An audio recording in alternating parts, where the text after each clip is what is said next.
जिल्ह्यातील ग्रामीण भागात पेट्रोल डिझेलचा तीव्र तुटवडा तिथेही निर्माण झालाय। इंधन पुरेसं असल्याचा प्रशासनाचा दावा असला तरी अनेक पंप बंद असल्याने शेतकऱ्यांना डिझेलसाठी वणवण करावी लागते। ऐन हंगामात मशागतीसाठी डिझेल मिळत नसल्याने शेतकऱ्यांनी संताप व्यक्त केलाय। तर पंप कर्मचारी आणि शेतकऱ्यांमध्ये आता बाचाबाची देखील झाली आहे। तर आता याचा थेट आढावा घेतलाय आमचे प्रतिनिधी सचिन बनसोडे यांनी। आपण पाहूया।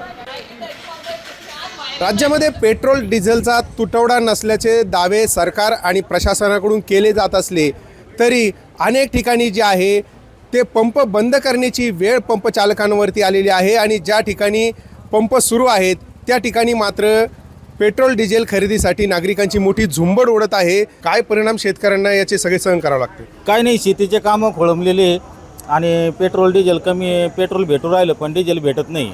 आणि 12 ते जे पेट्रोल पंपावर 10 दिवसातून एक टँकर आलेला आहे। काल सकाळी 10 वाजता खाली झालेला आहे कॅनमध्ये। मग काय आम्ही ट्रॅक्टर इथं आणले तर जागा पुरायची नाही इथं कोणालाच। टाकळी बांधपर्यंत लाईन जाईन जर ट्रॅक्टर आणले सगळे।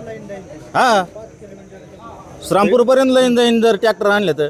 म्हणजे आता हे सगळे परिस्थितीमुळे तुमचे नांगरणीचा खर्च वाढला असेल, बियाण्यांचा देखील एकीकडे मोठा या ठिकाणी भाव वाढलेले आहेत। कसं शेतकरी सगळं कसं मॅनेज करतोय? सगळं मॅनेज आता करावंच लागणार आहे, कारण की जगाचा पोशिंदा आहे शेतकरी, त्याच्यामुळं मग मॅनेज करावंच लागणार आहे। असं आहे। सचिन बनसोडे, साम टीव्ही न्यूज, नेवासा, आयलंडगर।